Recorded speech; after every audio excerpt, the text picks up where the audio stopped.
Selamat pagi Bang Noel, selamat pagi Bang Andre, selamat pagi Selamat Mas pagi, Trubus, Bayu. salam sehat. Ya, Selamat pagi, Mas Bayu. selamat pagi. Ya. Pak anggota Selamat Dewan Pak pagi, Trubus. Mbak Noel. Ya, ini teman-teman semua nih yang biasanya ketemu-ketemunya langsung. Saya berharap PPKM level 1 bisa mempertemukan saya lagi, ngopinya itu live gitu, langsung. Kangen saya sama Bang Andre, Bang Noel. Itu undangan Mas Bayu nih. Amin ya, mudah-mudahan Mas Trubus sama Bang Andre. Kita ngobrol santai saja, izinkan saya mewakili masyarakat yang kalau ngobrol sama teman-teman melalui WA Group atau apapun, mungkin karena saya bekerja di media, saya banyak ditanya lah sama teman-teman begitu. Ini sebenarnya terjadi apa begitu? Mas Trubus, sebagai Anda melihat kebijakan publik ini, wajar nggak ketika kemudian akhirnya masyarakat menduga-duga, jangan-jangan ini bisnis nih, begitu mengenai PCR begitu. Kemudian ada yang paling menjadi izinkan masyarakat kemudian mengeluarkan dugaan atau a priorinya ketika kita juga tahu di dalam bisnis ini ada pejabat pemerintah yang bikin kebijakan berbisnis di sini gitu kan, bikin kebijakannya untuk kemudian arahnya ke bisnisnya kan, jadi dugaannya semacam itu. Mas Trubus, Anda melihat ini seperti apa? Masyarakat kemudian harus menempatkan dirinya supaya juga masyarakat nggak salah. Yang paling penting juga ini penting untuk situasi penanganan pandemi yang masih panjang menurut saya nantinya. Mas Trubus?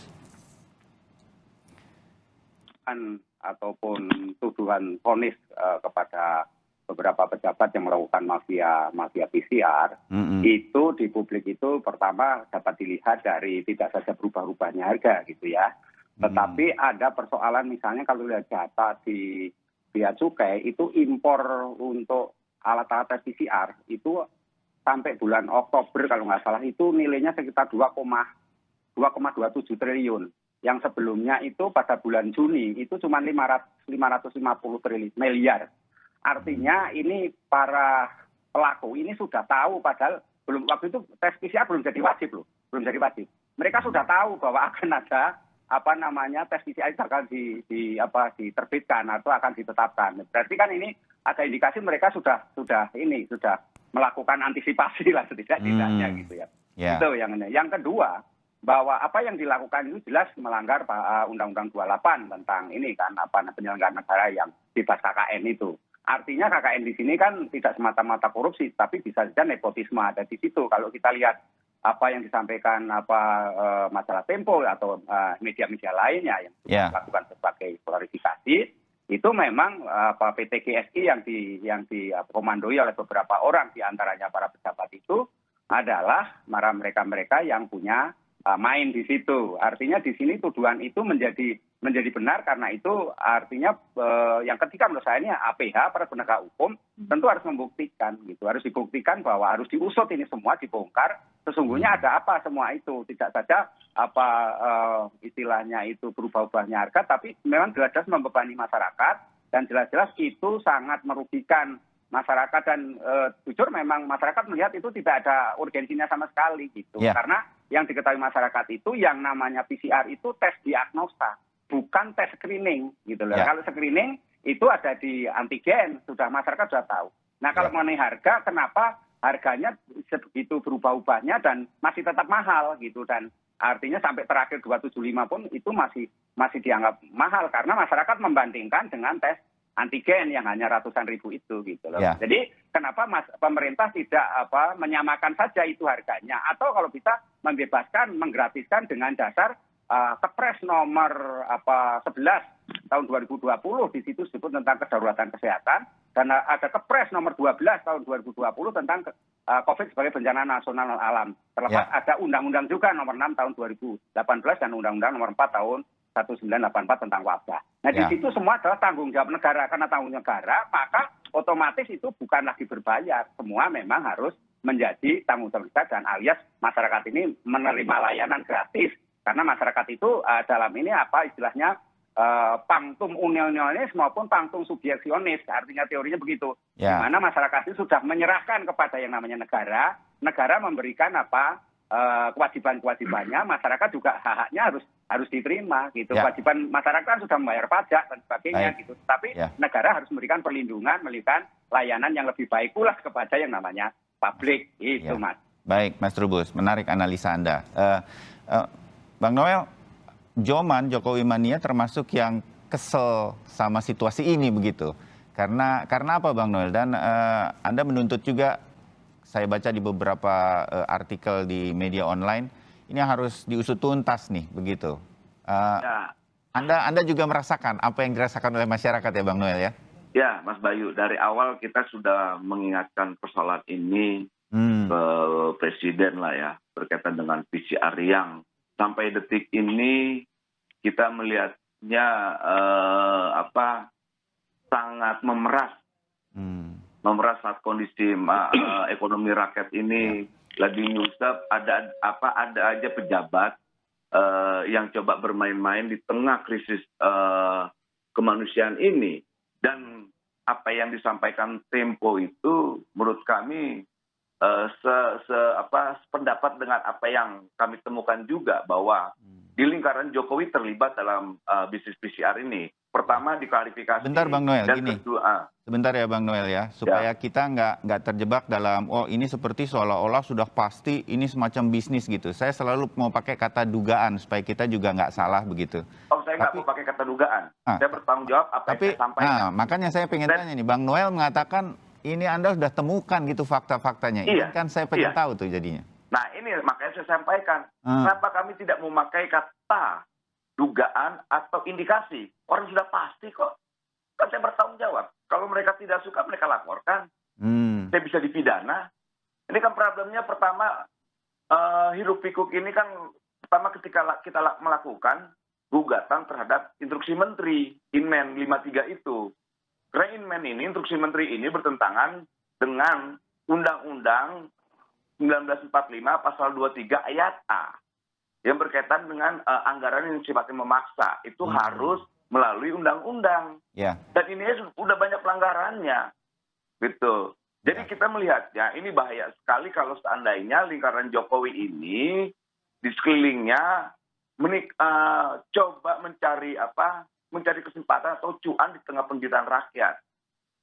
Ya. Dan ini bahaya sekali. Bang Noel sedikit, saya sampaikan pendapat atau sanggahan dari juru bicara Kementerian Marinvest yang mengatakan bahwa ini memang semacam guyupnya pengusaha-pengusaha Indonesia untuk membantu penanganan pandemi. Maka kemudian membentuklah semacam, sebutlah PT GSI yang kita sebut semacam konsorsium begitu. Dan mereka nggak cari keuntungan katanya di situ. Dikembalikan lagi untuk tes massal antigen dan lain-lain. Keuntungannya itu lebih banyak untuk itu. Itu jawaban mereka. Dari mana tidak mencari keuntungannya, Bayu? Ini kita sudah menemukan data dari tahun 2000 sampai 2021, GSI itu udah 7 kali perubahan akta. Artinya mereka coba ingin menyamar-nyamarkan bisnis mereka di dalam PCR ini. Itu artinya gini, ini republik ini kayak seperti republik gangster lah. Republik gangster yang sebetulnya membuat kita malu. Seharusnya ini kan dalam negara demokrasi ini namanya good governance, kemudian transparansi dan sebagainya, itu harus diungkap dong. Ini harga PCR sebetulnya berapa? Ini kan tidak diungkap. Gitu loh. Dan kita menemukan terakhir kemarin lah, harga antigen itu cuma 18.000 per stick. Kok mereka naikin 100.000?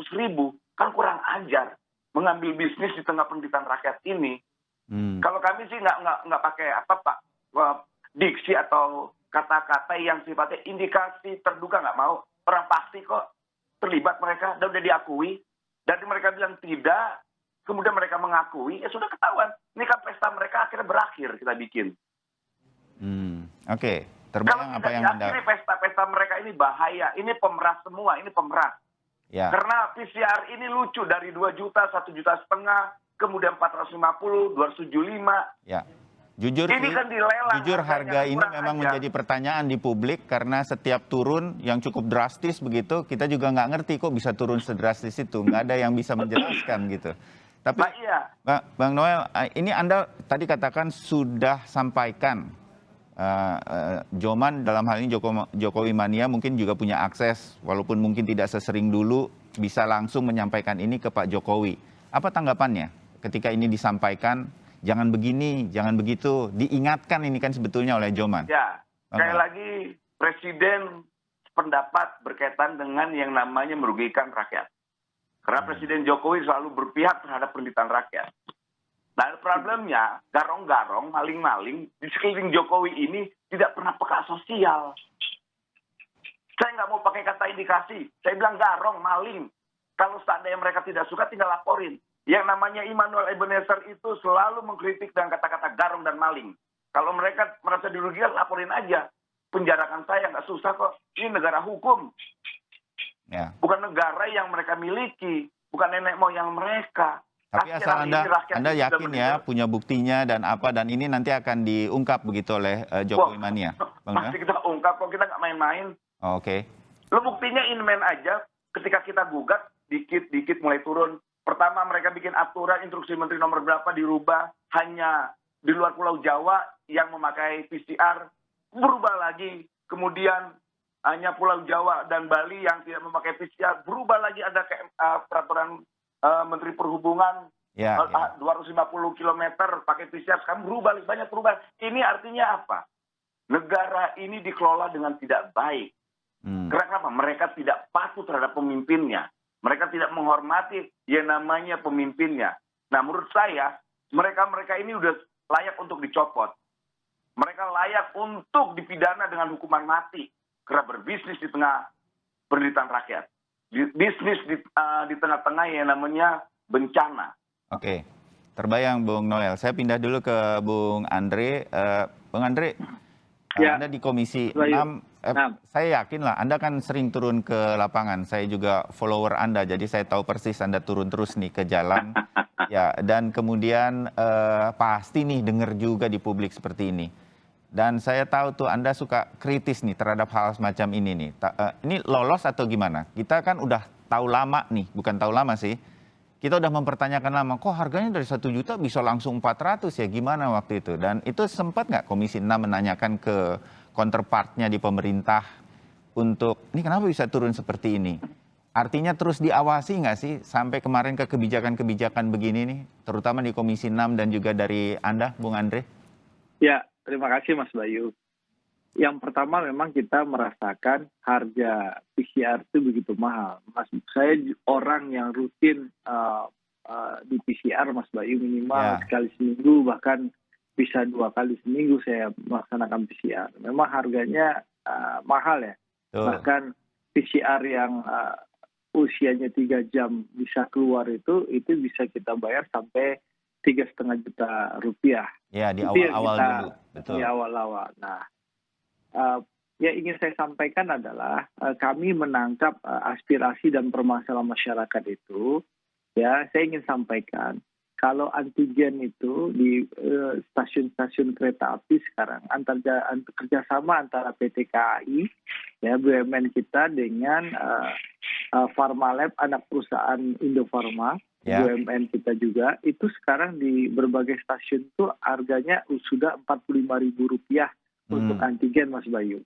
Dan kita dorong juga bisa lebih murah. Tapi kan ada kos-kos tambahan seperti ada setiap setiap nakes itu dilengkapi dengan APD dan segala macam. Nah, tapi kita akan coba harga antigen itu bisa lebih turun di bawah Rp45.000 ya. Oke.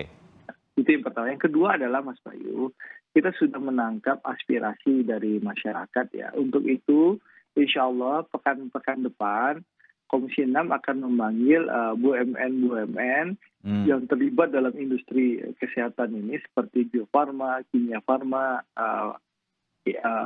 dan lain-lain. Ya. Kita akan mengundang BUMN untuk melakukan paparan kepada kami di ruang rapat Komisi 6. Kami ingin tahu berapa sih harga sebenarnya modal yang dibutuhkan untuk melakukan tes PCR ini.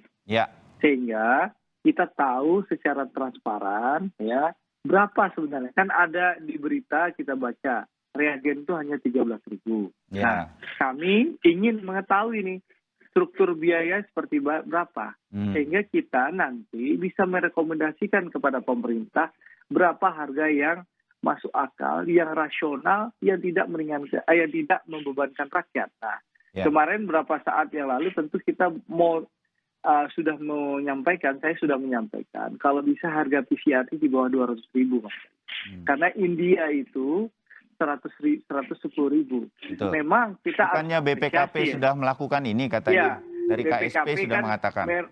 Merekomendasikan katanya harganya Rp205.000. Kalau tidak salah ya informasi yang saya dapatkan.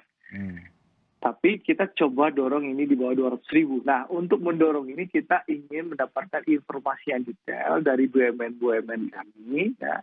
Berapa sih struktur biayanya, modal sebenarnya seperti berapa, seperti apa. Itu satu, Mas Bayu. Tapi kita, kalau Immanuel Benazir marah-marah tadi, saya ingin sampaikan bagaimanapun juga kita harus apresiasi Pak Jokowi ya, Presiden Jokowi, bahwa beliau mau mendengarkan aspirasi, masukan dan kritik dari masyarakat.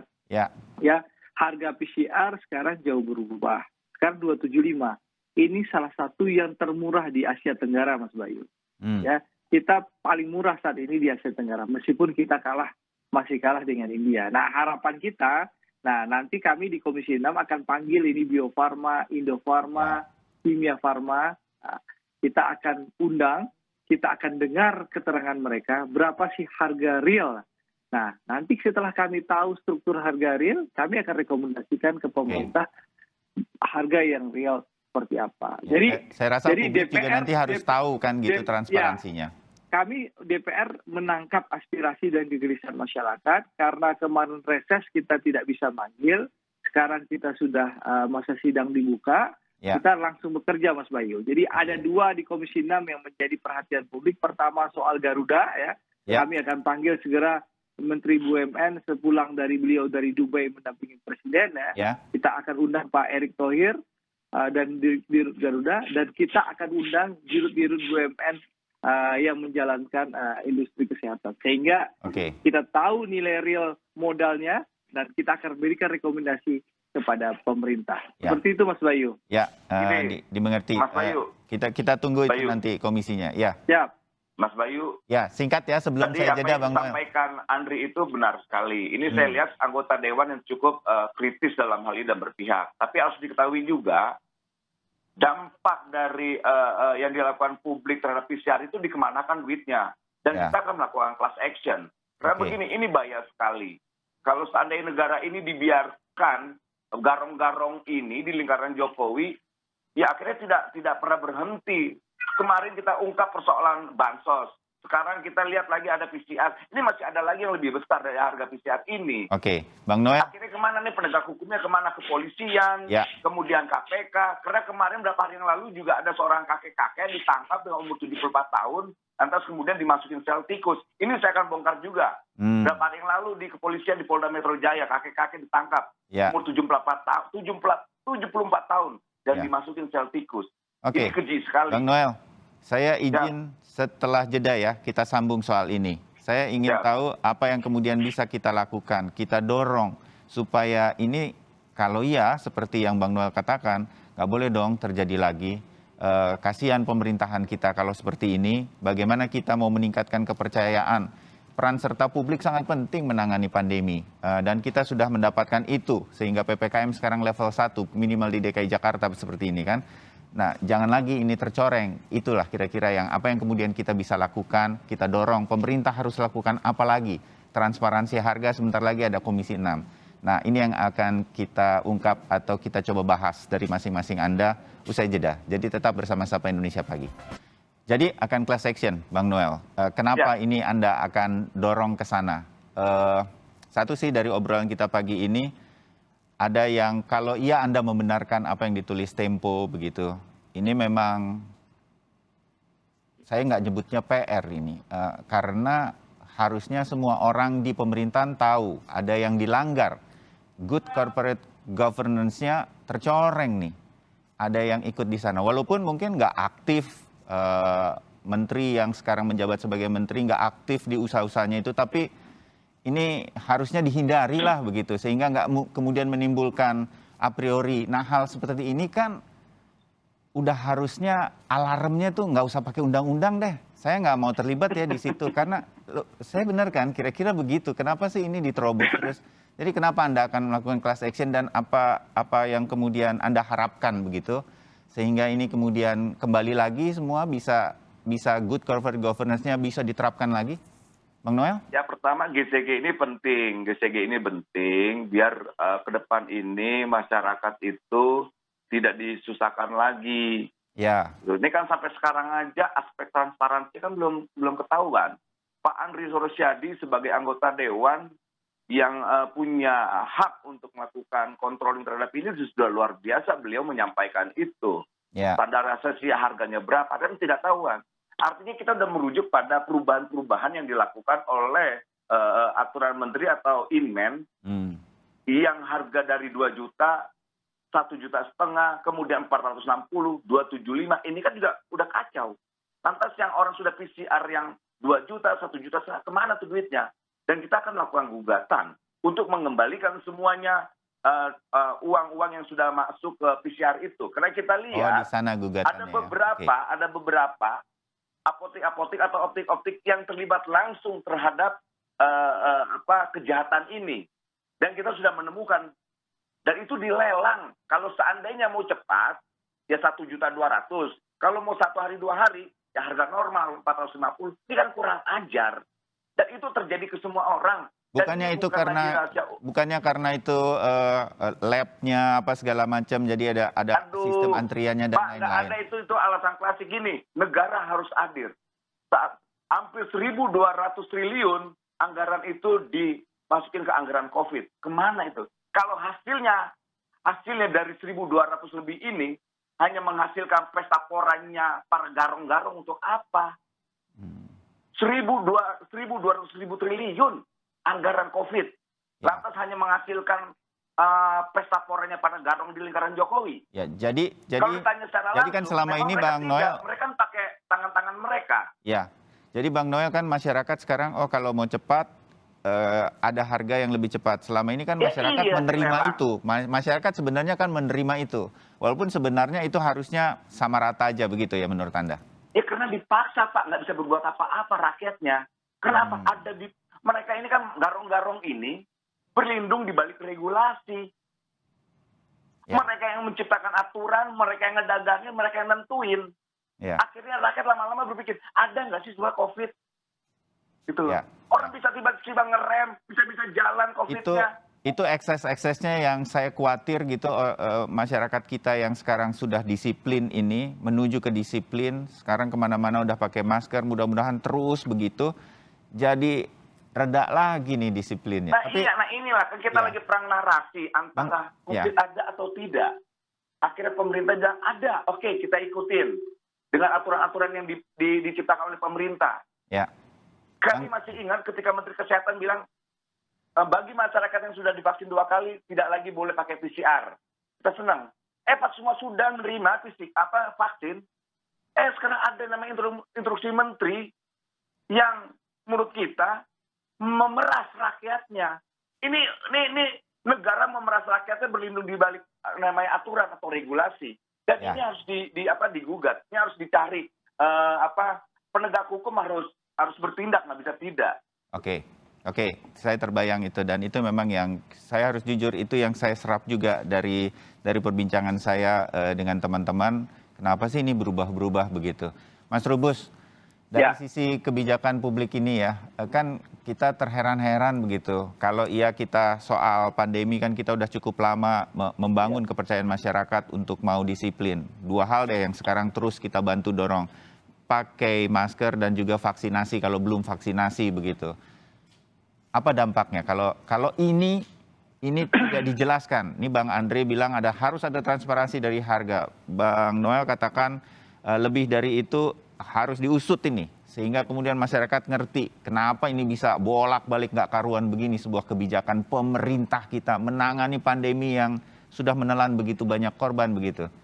Kalau kita gagal menangani transparansi, menjelaskan ini ke publik, Mas Trubus, bagaimana kemudian? Apa eksesnya dari sisi komunikasinya ya, kebijakannya begitu? Ya, menurut saya ini kalau kebijakan ini nanti tidak bisa dibuka atau secara jujur itu dibuat transparan lah masyarakat Betul. ini, maka yang terjadi akan muncul yang namanya public trust yang menurun. Ya, public trust menurun pada pemerintah. Dan itu yang kedua, nanti penanganan COVID-nya akan mengalami banyak kendala. Paling tidak, ya kita tidak akan mengatakan gagal ya, tetapi paling tidak akan banyak mengalami kendala karena persoalan public trust yang tertinggi. Yang kedua, menurut saya, apa yang disampaikan ini membenarkan dalam teori kebijakan publik itu ada teori yang mengatakan bahwa sebuah kebijakan itu bisa diusulkan oleh kelompok-kelompok tertentu atau kelompok-kelompok kepentingan. Nah, kelompok tertentu itu bisa pengusaha, pejabat, atau politisi. Nah, begitu. Jadi itu diusulkan. Nah, di situ kemudian ada biasanya kebijakan itu memang muatannya penuh dengan kepentingan, entah itu kepentingan bisnis, entah itu kepentingan jabatan, atau itu kepentingan popularitas dan sebagainya, atau kepentingan cuan ya bahasanya itu. Nah, jadi di situ ada. Nah, kemudian dari sini sebenarnya yang wajib solusinya adalah bagaimana kebijakan itu bisa ditegakkan adalah dengan membuat setransparan mungkin. Nah, ini persoalannya selama ini kan persoalan transparansi dan akuntabilitas itu sangat rendah terhadap persoalan besar ini. Jadi dampak yang ditimbulkannya justru sangat berat karena persoalan bagaimana kita mau secara bersama-sama menghadapi gelombang ketiga COVID ke depan ini kalau kita sendiri di dalamnya adalah istilah bahasanya itu cerai-berai, carut-marut. Nah, ini yang harus ditegakkan. Okay. Yang ketiga menurut saya ada persoalan bagaimana pemerintah itu komunikasi publiknya itu harus, ini komunikasi publik ya, di mana di dalamnya harus ada sosialisasi setiap kebijakan itu. Sosialisasi itu terdiri atas komunikasi yang baik, dikomunikasikan semua kebijakannya secara transparan jelas. Yang kedua ada informasinya disampaikan kepada masyarakat ini di tes PCR demi untuk mengendalikan COVID, itu jelaskan clear. Yang ketiga ada namanya edukasi, Mas. Jadi edukasi masyarakat, diedukasi agar dia paham bahwa yang namanya tes PCR itu sesuatu yang membutuhkan mekanisme dan prosedur. Jadi disitulah kemudian masyarakat bisa memahami kalau kemudian ini tidak dilakukan memang yang terjadi karena adanya mafia, adanya politisasi, ada perebutan ini antar sektor ini kan akibat kementerian dan lembaga di dalam menerbitkan ini cari panggung masing-masing, Mas, cari popularitas, cari bukannya berkolaborasi tapi yang ada berkompetisi. Ini jadi berkompetisi yang menyedihkan itu. Nah, karena itu yang kita lihat adalah kepercayaan publiknya itu makin hari makin menurun, makin memudar. Nah, kalau ini tidak dikembalikan lagi atau ditegakkan lagi kepercayaan publiknya, maka kita sangat berat untuk menghadapi, bahkan kita mission impossible untuk mengatakan kondisi COVID ke depan terus kita ini. Tetapi kita harus optimis ya, kita harus optimis bahwa persoalan ini akan dibuka, akan secara perlahan mengalami satu istilahnya menjadi transparan lah, menjadi sesuatu yang boroknya itu dibuka semua. Karena itu kita percayakan kepada negara, dalam hal ini pemerintah Pak Jokowi tentu dengan segala kapasitasnya. Kemudian juga di sini ada Bang Andri dari DPR ya. Kalau publik kan mempercayakan gitu ya. Jadi tolong itu untuk istilahnya gosok-gosok mendorong, karena itu jelas melanggar pasal Undang-Undang 28 tentang Undang-Undang 2028 tahun 2009 ya, tentang penyelenggara negara yang bebas KKN itu. Nah, ini kan harus jelas karena melanggar undang-undang, karena di situ tidak boleh pejabat negara itu berbisnis, ya kan, berbisnis, melakukan hal-hal yang sifatnya berusaha. Saya rasa itu Mas yang perlu dilakukan. Baik, Mas Trubus, untuk meningkatkan atau mengembalikan mengembalikan kepercayaan publik lagi dari pemerintah ini harus dibongkar. Anda setuju, Bang Andre? Nah, kalau bongkar-bongkar begini jago nih biasanya Bang Andre nih. Kita tunggu nih.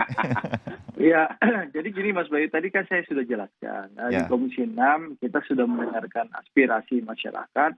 Makanya kita akan panggil itu Bio Farma dan kawan-kawan untuk menjelaskan kepada kami di DPR struktur biaya real untuk tes PCR ini berapa.